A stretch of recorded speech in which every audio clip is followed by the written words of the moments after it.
Welcome दोस्तों, आज हो गया है 9 अगस्त 2020 रविवार का दिन। हैप्पी संडे आप सभी को। बात करेंगे आज के मुख्य समाचार, बड़ी खबरें, टुडे ब्रेकिंग न्यूज के वीडियो में कई तरह की महत्वपूर्ण और काम की खबरों की जानकारियां लेंगे। महिलाओं के लिए बड़ी खुशखबर आई है, किसान भाइयों के लिए भी बड़ा अपडेट आया है। सीबीएसई के विद्यार्थियों के लिए भी बड़ी काम की खबर, किसान भाइयों के बैंक खाते में सरकार डालेगी रुपए, इसको लेकर भी अपडेट जानेंगे। इनकम टैक्स को लेकर बड़ी खबर आ रही है। मोबाइल फोन, केस और ज्वेलरी को लेकर भी बड़ी खबर आ चुकी है। बैंक लोन को लेकर बड़ी खबर, घर के पुराने पंखे और एसी को लेकर बड़ा अपडेट आया है। छोटे कारोबारियों के लिए भी बड़ी काम की खबर, वायरस के वैक्सीन को लेकर बड़ी खबर आई है। मोबाइल सिम कार्ड को लेकर भी अपडेट आया है। इन तमाम बड़ी खबरों के अलावा भी अलग अलग राज्यों से आई हुई बेहद ही महत्वपूर्ण और सिलेक्टेड केवल काम की खबरें हैं, तो ऐसे में पूरा वीडियो ध्यान से देखते रहिए ताकि पूरी जानकारी और अपडेट आपको मिल पाएगा। खबरों की शुरुआत करेंगे आप लोगों के एक प्यार भरे से लाइक और शेयर के बटन के साथ, क्योंकि दोस्तों हमारी टीम का जो उत्साहवर्धन है वो आपके लाइक और शेयर के बटन से हमें मिलता है। आपके लाइक और शेयर की वजह से हमारी टीम को काफी ज्यादा और अच्छी खबरें लाने के लिए जिम्मेदारी मिलती है। और हाँ दोस्तों, इस वीडियो को आप ज्यादा से ज्यादा फेसबुक और व्हाट्सएप पर भी शेयर कर सकते हैं ताकि आपके दोस्त और परिवार मित्र भी इस ताजा अपडेट और जानकारी को ले पाएं। तो आइए दोस्तों, बिना टाइम विलंब किए चलते हैं आज की पहली बड़ी खबर की ओर। संपूर्ण भारत का 9 अगस्त 2020 का मौसम पूर्वानुमान कैसा रहेगा, तो आइए जान लेते हैं। अगले 24 घंटों के दौरान भी केरल पर मानसून का उग्र प्रदर्शन जारी रहेगा, जिससे भारी बरसात बनी रहेगी। तटीय कर्नाटक, दक्षिणी कोंकण, गोवा, उप हिमालय, पश्चिम बंगाल, सिक्किम, असम, मेघालय, अरुणाचल प्रदेश, अंडमान और निकोबार द्वीप समूह, मध्य प्रदेश और दक्षिण पूर्वी राजस्थान में हल्की से मध्यम बारिश के साथ ही कुछ स्थानों पर भारी बरसात भी हो सकती है। इसके अलावा उड़ीसा, गंगेय पश्चिम बंगाल, झारखंड के कुछ इलाके, छत्तीसगढ़, तेलंगाना, उत्तरी तटीय आंध्र प्रदेश, आंतरिक तमिलनाडु, दक्षिणी आंतरिक कर्नाटक, गुजरात के कुछ इलाके, जम्मू कश्मीर, हिमाचल प्रदेश और उत्तराखंड में भी कुछ स्थानों पर बारिश होने का अनुमान है। पश्चिमी उत्तर प्रदेश में भी हल्की फुल्की वर्षा हो सकती है। इसके अलावा दोस्तों पंजाब, हरियाणा, दिल्ली, पूर्वी उत्तर प्रदेश, बिहार, उत्तरी राजस्थान और रायलसीमा में भी हल्की बारिश होने का अनुमान है। मौसम की जानकारी के बाद दोस्तों जान लेते हैं वायरस को लेकर देश और दुनिया में क्या अपडेट चल रहा है। सबसे पहले भारत की बात करते हैं। भारत में बीते 24 घंटे में वायरस के 61,537 नए मामले सामने आए और 933 लोगों की जान चली गई। संक्रमित लोगों की संख्या का आंकड़ा 21 लाख के करीब पहुंच चुका है। वही दोस्तों राष्ट्रीय राजधानी दिल्ली में 24 घंटे में वायरस के 1404 नए मामले सामने आए। संक्रमित लोगों की संख्या 1,44,127 हो गई है। वही दोस्तों आपको बता दें, केंद्रीय मंत्री अर्जुन मेघवाल भी कोरोना पॉजिटिव पाए गए हैं। एम्स के ट्रामा सेंटर में भर्ती हुए हैं। आपको बता दें, मेघवाल केंद्रीय भारी उद्योग राज्य मंत्री एवं संसदीय कार्य मंत्री है। वे राजस्थान के बीकानेर लोकसभा सीट से सांसद हैं। बड़ी खबर आ रही है, कोरोना वैक्सीन पर रूस का बड़ा दावा। दुनिया की पहली वैक्सीन का रजिस्ट्रेशन 12 अगस्त को होगा। WHO ने कहा, बिना फाइनल ट्रायल ऐसा करना खतरनाक हो सकता है। रूस की पुतिन सरकार का यह दावा है कि उसने दुनिया की पहली कोरोना वैक्सीन तैयार कर ली है और इसका फाइनल रजिस्ट्रेशन अगले हफ्ते हो जाएगा। रशिया की मीडिया रिपोर्ट्स के मुताबिक डिप्टी हेल्थ मिनिस्टर ओलेग ग्रिडनेव ने शुक्रवार को कहा कि कोविड-19 की वैक्सीन का रजिस्ट्रेशन 12 अगस्त को होगा। रूस ने भी हाल ही में दावा किया था कि उसने कोरोना की वैक्सीन तैयार की है और वह क्लिनिकल ट्रायल में 100% सफल रही है। वहीं आपको बता दें, WHO ने रूस द्वारा बनाई गई कोरोना की वैक्सीन को लेकर कई तरह की शंकाएं जताई हैं। संगठन वैक्सीन के तीसरे चरण को लेकर संशय है। संगठन के प्रवक्ता ने कहा कि अगर किसी वैक्सीन का तीसरे चरण का ट्रायल किए बगैर ही उसके उत्पादन के लिए लाइसेंस जारी कर दिया जाता है तो इसे खतरनाक मानना ही पड़ेगा। WHO ने कहा कि रूस ने वैक्सीन बनाने के लिए तय दिशा निर्देशों का पालन नहीं किया है और ऐसे में इस वैक्सीन की सफलता पर भरोसा करना मुश्किल है। अगली बड़ी खबर, पीएम मोदी जी ने राष्ट्रीय स्वच्छता केंद्र का उद्घाटन किया और कहा, गंदगी भारत छोड़ो हमारा अभियान। प्रधानमंत्री नरेंद्र मोदी जी ने शनिवार को राजघाट के नजदीक स्थित राष्ट्रीय स्वच्छता केंद्र का उद्घाटन किया। महात्मा गांधी को समर्पित राष्ट्रीय स्वच्छता केंद्र की प्रधानमंत्री जी ने सबसे पहले घोषणा 10 अप्रैल 2017 को महात्मा गांधी जी के चंपारण सत्याग्रह के 100 वर्ष पूरे होने के मौके पर की थी। पीएम मोदी जी ने इस मौके पर कहा कि महात्मा गांधी का अभियान था, अंग्रेजों भारत छोड़ो, हम लोग अभियान चला रहे हैं, गंदगी भारत छोड़ो। उन्होंने कहा कि पूर्वोत्तर भारत में स्वच्छता पर बहुत ध्यान दिया जाता है और इस क्षेत्र में स्वच्छता की परंपरा है। बड़ी खबर आई है, पीएम मोदी जी आज करेंगे अंडमान निकोबार के कार्यकर्ताओं से बात। जेपी नड्डा भी रहेंगे मौजूद।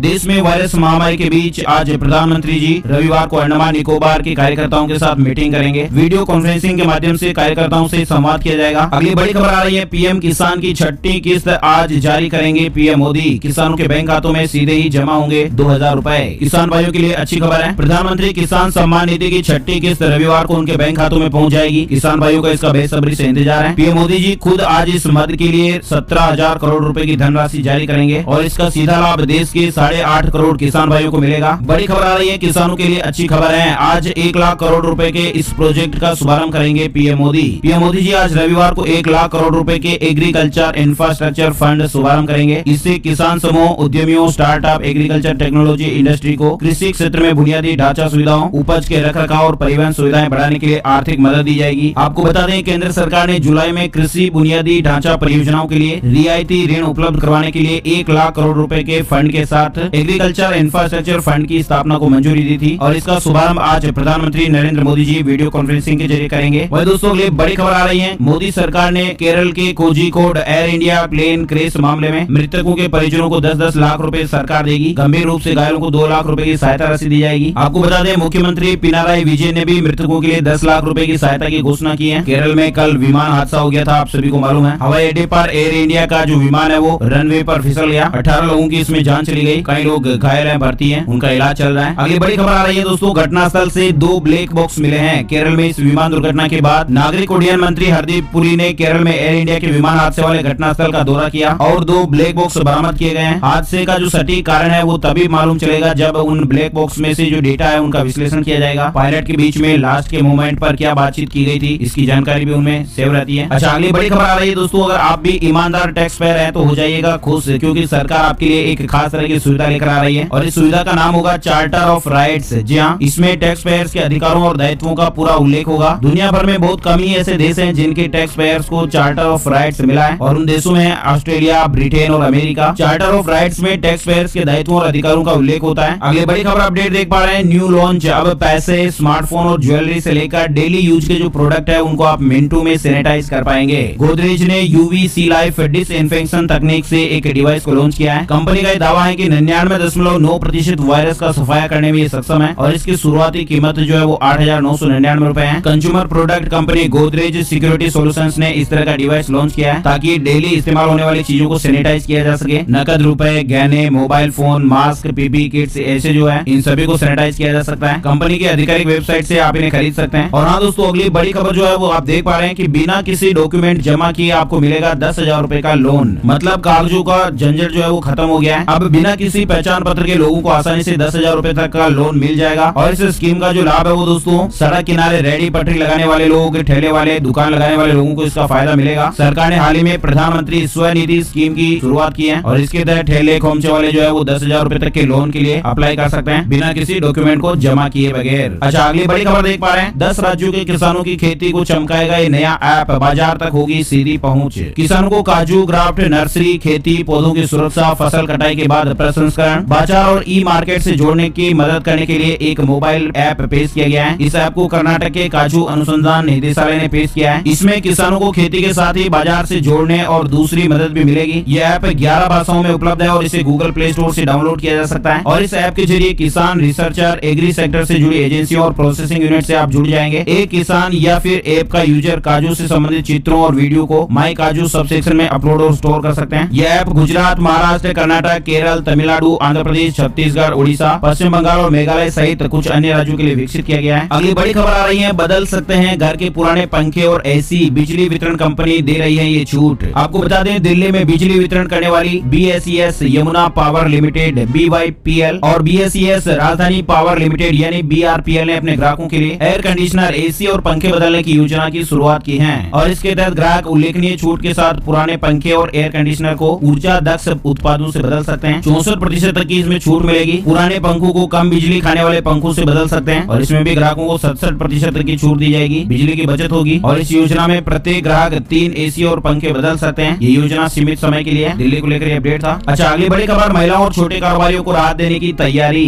केंद्रीय मंत्री नितिन गडकरी जी ने शुक्रवार को ये बात बताई कि सरकार महिलाओं और छोटे कारोबारियों को जल्द से जल्द 10 लाख रुपए तक का कर्ज देने के लिए जमाएं स्वीकार करने वाला एक सामाजिक सूक्ष्म वित्त संगठन गठित करने की योजना बना रहा है, जहां 3 दिनों में महिला उद्यमियों को 10 लाख रुपए तक का ऋण दिया जा सकता है। वही दोस्तों अगले बड़ी खबर आई है, अलर्ट, फॉर्म 16 का मेल आए तो हो जाइए सावधान, साइबर ठगी के हो सकते हैं आप शिकार। साइबर ठगों ने अब फॉर्म 16 के नाम पर भी धोखाधड़ी शुरू कर दी है। इनकम टैक्स में जो फॉर्म 16 होता है उसको लेकर जानकारी है। ताजा मामलों में एक ऐसे गिरोह की तरफ से ईमेल के जरिए कार्यालयों के सभी लोगों को एक साथ संपर्क किया जाता है और देखने में यह ईमेल ऐसा लगता है कि HR विभाग की तरफ से भेजा गया है और क्लिक करने पर लोगों से उनकी निजी जानकारियां मांगी जाती हैं। ईमेल में बात बताई जाती है कि आयकर विभाग ने फॉर्म 16 के लिए नई व्यवस्था शुरू की है, जिसके लिए दिए गए लिंक पर क्लिक करके उसे डाउनलोड किया जा सकता है। और जैसे आप उस लिंक पर क्लिक करते हैं तो आपको एक वेब पेज पर ले जाया जाता है, जहां पर आपसे आधार कार्ड, पैन कार्ड या बैंक डिटेल की जो जानकारियां वो मांगी जाती है। तो इस तरह की जानकारियां आप भी ना भरें। आयकर विभाग और रिजर्व बैंक भी बाकायदा मुहिम चलाकर लोगों से ऐसे किसी भी लिंक के झांसे में न आने की अपील कर रहा है। ये लिंक पर क्लिक करने का जो सिस्टम है वो बहुत ज्यादा धीरे धीरे बढ़ रहा है और हमारी जो जानकारियां हैं वो चुरा ली जाती हैं। तो ऐसे में हमें सावधान जरूर रहना है। अच्छा, बड़ी खबर आ रही है दोस्तों, कहीं आपका बच्चा ऑनलाइन गेमिंग की आड़ में जुए की जाल में तो नहीं फंस रहा है। आपको भी सतर्क होने की जरूरत है। इंफॉर्मेशन टेक्नोलॉजी का जमाना है, सभी मोबाइल, लैपटॉप, टैबलेट सभी का इस्तेमाल करते हैं। बच्चे और किशोरों में ऑनलाइन गेमिंग के प्रति भी जबरदस्त क्रेज होता है, लेकिन दोस्तों गेम में पैसे जीतने जैसी अगर बात शामिल हो जाती है तो फिर जो ये गेम है वो गेमलिंग यानी जुए में बदल जाता है। और इन दिनों इस तरह की गेमलिंग की बाढ़ आई हुई है। ऑनलाइन गेमिंग और पैसे कमाने के लाभ में बच्चे गलत संगत में पड़ सकते हैं, तो ऐसे में पेरेंट्स को सावधान जरूर रहना चाहिए। बच्चा मोबाइल फोन पर किस तरह की गेम खेल रहा है, क्या एक्टिविटी कर रहा है, इसके बारे में हमें थोड़ा अलर्ट रहना चाहिए। अभिभावकों को बहुत ज्यादा सतर्क रहने की जरूरत है, क्योंकि अभी स्कूल कॉलेज भी बंद है और ऑनलाइन चीजों को ज्यादा से ज्यादा बढ़ावा दिया जा रहा है। मोबाइल टेक्नोलॉजी पूरी तरह से बच्चों के आसपास में ही है, तो ऐसे में बच्चों की सुरक्षा के लिए हमें जागरूक रहना होगा। अच्छा, अगली बड़ी खबर दोस्तों, आईसीसी की सोमवार को फिर से होगी बैठक, चेयरमैन के चुनाव पर की जाएगी चर्चा।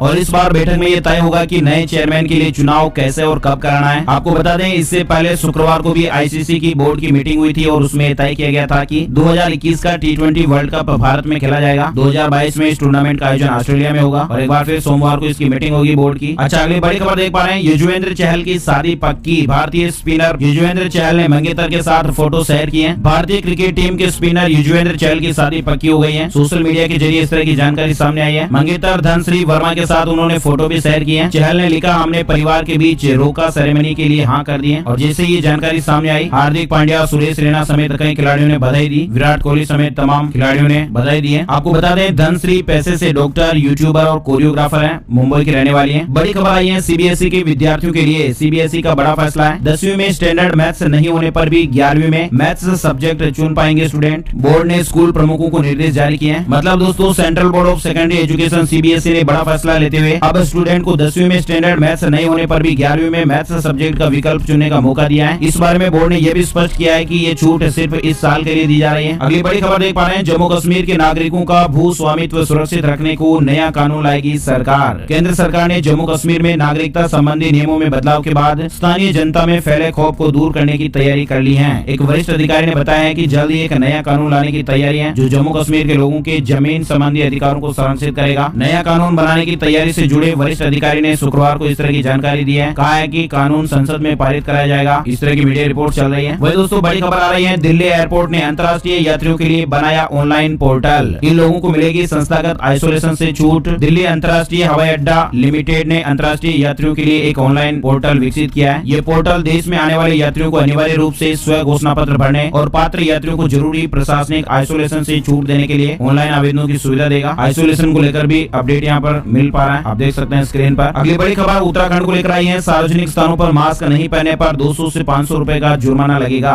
पहली बार मास्क नहीं मिलने पर 200 रुपए और दूसरी बार मास्क के बिना मिलने पर 500 रुपए का जुर्माना लग जाएगा। अगली बड़ी खबर, यूरोप के सबसे अमीर व्यक्ति को पछाड़कर मुकेश अंबानी बने दुनिया के चौथे रईस। ब्लूमबर्ग बिलियनियर्स इंडेक्स के मुताबिक रिलायंस इंडस्ट्रीज लिमिटेड के चेयरमैन की दौलत अब 80.6 अरब डॉलर यानी करीब 6.03 लाख करोड़ रुपए हो गई है। मुकेश अंबानी से पहले स्थान पर अमेजन के जेफ बेजोस, दूसरे स्थान पर माइक्रोसॉफ्ट के को फाउंडर बिल गेट्स और तीसरे स्थान पर फेसबुक के फाउंडर मार्क जुगरबर्ग हैं और चौथे स्थान पर मुकेश अंबानी का नाम है। बड़ी खबर आई है महाराष्ट्र को लेकर, गूगल स्कूलों को देगा ऑनलाइन एजुकेशन टूल्स, करोड़ों विद्यार्थियों को इसका फायदा मिलेगा। दरअसल कंपनी ने महाराष्ट्र सरकार के साथ एक समझौता किया है, जिसके तहत पूरे प्रदेश में 1 लाख से ज्यादा स्कूलों में ऑनलाइन शिक्षा के लिए जरूरी गूगल की सर्विस और टूल्स उपलब्ध कराए जाएंगे। और ऐसे में दुनिया की सबसे बड़ी इंटरनेट कंपनी गूगल ने भारत में मदद के लिए हाथ बढ़ाया है। और हाँ दोस्तों, गूगल की ओर से इस तरह की जो सुविधाएं हैं वो बिल्कुल फ्री में उपलब्ध कराई जाएगी। अगली बड़ी खबर आई है, सुविधा अब पेटीएम से 1 मिनट में आप चेक कर पाएंगे अपना सिविल स्कोर और इसके लिए आपको कोई भी चार्ज नहीं देना होगा। यानी मोबाइल वॉलेट ऐप पेटीएम ने सिविल स्कोर चेक करने की सुविधा को लॉन्च कर दिया है। अब आप घर बैठे ही पेटीएम ऐप की मदद से फ्री में अपना सिविल स्कोर चेक कर पाएंगे। अब आप यूजर्स डिटेल में अपना क्रेडिट रिपोर्ट देख सकते हैं। अच्छा, सिविल स्कोर क्या होता है? दरअसल दोस्तों, सिविल स्कोर से पिछले लोन की जानकारी मिलती है, इसलिए बैंक से कर्ज और क्रेडिट कार्ड लेने के लिए अच्छा सिविल स्कोर होना जरूरी होता है। नियमित कर्ज चुकाने से क्रेडिट स्कोर अच्छा रहता है। सिविल स्कोर 300 से 900 अंकों के बीच होता है और अगर स्कोर 750 अंक या उससे ज्यादा होता है तब लोन मिलना बहुत ही आसान होता है। जितना अच्छा सिविल स्कोर होगा उतना ही आसानी से लोन मिल पाएगा। आगे बढ़ते दोस्तों, अगली बड़ी खबर आ रही है, संकट से जूझ रहे एनबीएफसी और हाउसिंग फाइनेंस कंपनियों को राहत दी गई है। 6,399 करोड़ रुपए मंजूर किए गए हैं। वित्त मंत्रालय ने कहा है कि वित्तीय संकट से जूझ रही गैर बैंकिंग वित्तीय कंपनियों यानी एनबीएफसी और हाउसिंग फाइनेंस कंपनियों एचएफसी के लिए स्पेशल लिक्विडिटी स्कीम के तहत 6,399 करोड़ रुपए के 15 प्रस्तावों को मंजूरी दे दी गई है। साथ ही अगली बड़ी खबर आ रही है, अब सिम कार्ड खरीदने के लिए स्टोर जाने की जरूरत नहीं, घर से ही होगा वेरिफिकेशन और इसकी डिलीवरी। वायरस महामारी के समय में अब मोबाइल सिम या कार्ड बदलने के लिए कंपनियों के आउटलेट जाना जरूरी नहीं होगा।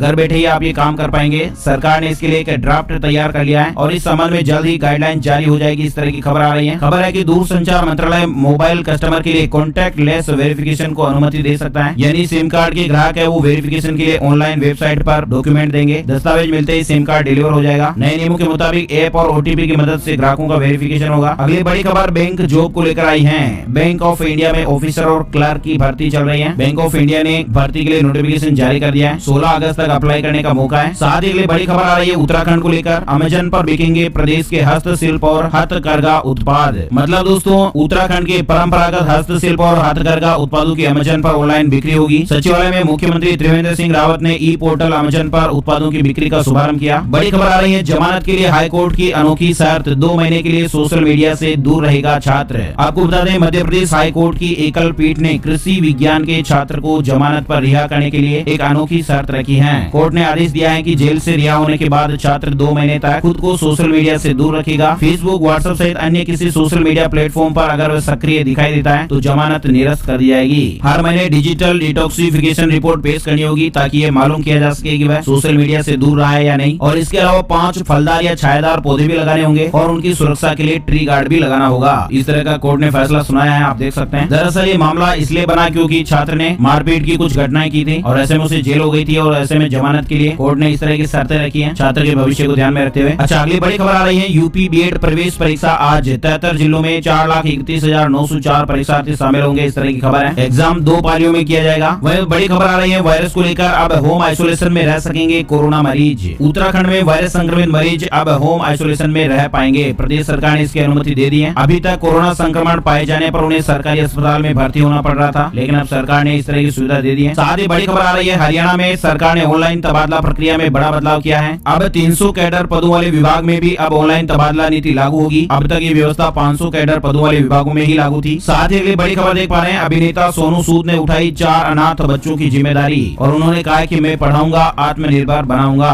कोरोना महामारी के कारण लगे लॉकडाउन में फंसे प्रवासियों के लिए अब 4 अनाथ बच्चों के लिए अभिनेता सोनू सूद फरिश्ता बनकर आए हैं। आपको बता दें पंजाब में माता पिता की जान चली गई और ऐसे में जो ये बच्चे हैं वो अनाथ हो गए और अभिनेता सोनू सूद ने इनकी जिम्मेदारी उठाई है। सोनू सूद ने ट्वीट करके भी जानकारी दी है इस तरह की। और जैसा कि आप कई दिनों से लगातार सोनू सूद के बारे में खबरें और अपडेट देखते रहे हैं, इन्होंने काफी अच्छा काम किया है, काफी लोगों की मदद की है, जॉब्स को लेकर भी मदद की है, प्रवासी मजदूरों के लिए भी इन्होंने काफी ज्यादा मदद की है और ऐसे में इन बच्चों के लिए भी ये मसीहा बनकर आए हैं। इनकी मेहनत, इनके जज्बे को हम सलाम करते हैं और इनके लिए एक लाइक तो यहाँ पर जरूर बनता है दोस्तों, लोगों को प्रेरणा मिलती है। अच्छा आगे बढ़ते हैं दोस्तों, अगली बड़ी खबर आप देख पा रहे हैं इन 2 सरकारी बैंकों ने कर्ज सस्ता किया है। सार्वजनिक क्षेत्र के इंडियन ओवरसीज बैंक और बैंक ऑफ महाराष्ट्र इन्होंने MCLR में कमी की है और ऐसे में लोन सस्ता हो जाएगा। साथ ही आपको बता दें सुशांत मामले को लेकर अपडेट आया है। मुंबई पुलिस ने सुप्रीम कोर्ट में जवाब दाखिल कर दिया है। इसके अलावा बड़ी खबर आ रही है सुशांत सिंह के परिवार वालों से मिलने पहुंचे हरियाणा के सीएम मनोहर लाल खट्टर। जैसा कि आपको मालूम है 14 अगस्त को सुशांत सिंह राजपूत का निधन हो गया और ऐसे में उनका जो मामला है वो लगातार चल रहा है। सीबीआई के पास ये मामला जा चुका है। शनिवार को हरियाणा के सीएम ने फरीदाबाद में सुशांत की बहन और उनके पिता के सिंह से मुलाकात की, उन्हें सांत्वना दी। इस दौरान की तस्वीरें सोशल मीडिया पर भी सामने आई है। जानकारी के अनुसार मुख्यमंत्री जी ने Faridabad police commissioner OP Singh के सरकारी आवास पर सुशांत के परिवार वालों से मुलाकात की। हरियाणा कैडर के IPS अधिकारी OP सिंह सुशांत सिंह राजपूत के जीजा हैं। अगली बड़ी खबर तमिलनाडु में सोमवार से खुलेंगे 10,000 रूपए से कम आय वाले मंदिर। तमिलनाडु सरकार ने शनिवार को लॉकडाउन में कुछ छूट देने का ऐलान किया और ऐसे में जिन छोटे मंदिरों की सालाना आय 10,000 रूपए से कम है उन्हें 10 अगस्त से खोलने की इजाजत दी गई है। साथ ही बड़ी खबर आ रही है आर्टिस्ट के लिए राहत भरी खबर, अब शूटिंग सेट पर जा सकेंगे 65 साल से अधिक उम्र के टीवी और film actors. Bombay high court ने महाराष्ट्र सरकार द्वारा लगाए प्रतिबंध को हटाया है। फिल्म और टीवी इंडस्ट्री में राहत भरा फैसला है। अगली बड़ी खबर आ रही है बिहार को लेकर, पेंशन योजना को लेकर ये खबर आ रही है। विश्वविद्यालय और कॉलेज कर्मियों के लिए नई अंशदायी पेंशन योजना लागू, राज्यपाल ने मंजूरी दी है, अधिसूचना जारी हो गई है। विश्वविद्यालयों व अंगीभूत कॉलेजों में नई अंशदायी पेंशन योजना लागू कर दी गई। 1 सितंबर 2005 या इसके बाद नियुक्त शिक्षक व कर्मियों को इसका लाभ मिलेगा। कर्मियों के मासिक मूल वेतन एवं महंगाई भत्ते के योग की 10% राशि अंशदान के रूप में काटी जाएगी। शुक्रवार को इसकी अधिसूचना जारी हो गई। साथ ही आपको बता दें बिहार को लेकर बड़ी खबर आई है। आकाशीय बिजली से हुई सैकड़ों लोगों की मौत के बाद बिहार एक बार फिर कुदरत की मार झेल रहा है। गंडक और कोसी नदी में आई बाढ़ की वजह से बिहार के दर्जन भर से ज्यादा जिले जलमग्न हो गए हैं और इसी बीच राज्य के मुख्यमंत्री नीतीश कुमार जी ने शनिवार को बाढ़ प्रभावित क्षेत्रों और तटबंधों का हवाई सर्वेक्षण किया। साथ ही बड़ी खबर झारखंड से आई है। झारखंड बोर्ड ने जारी किए 10वीं और 12वीं के लिए कंपार्टमेंट कंपार्टमेंट एग्जाम के एप्लीकेशन फॉर्म है। कंपार्टमेंट परीक्षा के एप्लीकेशन प्रोसेस 10वीं और 12वीं के विद्यार्थियों के लिए वेबसाइट दिखाई गई है, यहाँ पर किए जा सकते हैं। वही दोस्तों बड़ी खबर, पाकिस्तान के लिए खड़ी हुई नई मुसीबत, सऊदी अरब ने उधार तेल आपूर्ति रोक दी है। वायरस महामारी के बीच पाकिस्तान के लिए एक और बड़ा झटका है। मई से पाकिस्तान को सऊदी अरब से उधार पर कच्चा तेल नहीं मिला है। दोनों पक्षों के बीच जो समझौता हुआ था उसकी मियाद 2 महीने पहले ही समाप्त हो चुकी है। इस तरह की मीडिया रिपोर्ट्स चल रही हैं। तो दोस्तों आज के वीडियो में फिलहाल बस इतनी खबरें। उम्मीद आपको वीडियो अच्छा लगा होगा। ऐसी काम की खबरों का वीडियो हर रोज आपके मोबाइल पर देखते रहने के लिए लाइक और शेयर करें और लाल वाला सब्सक्राइब का बटन भी जरूर दबाएं। फिलहाल के इस वीडियो में बस इतना ही। जय हिंद, जय भारत, वंदे मातरम।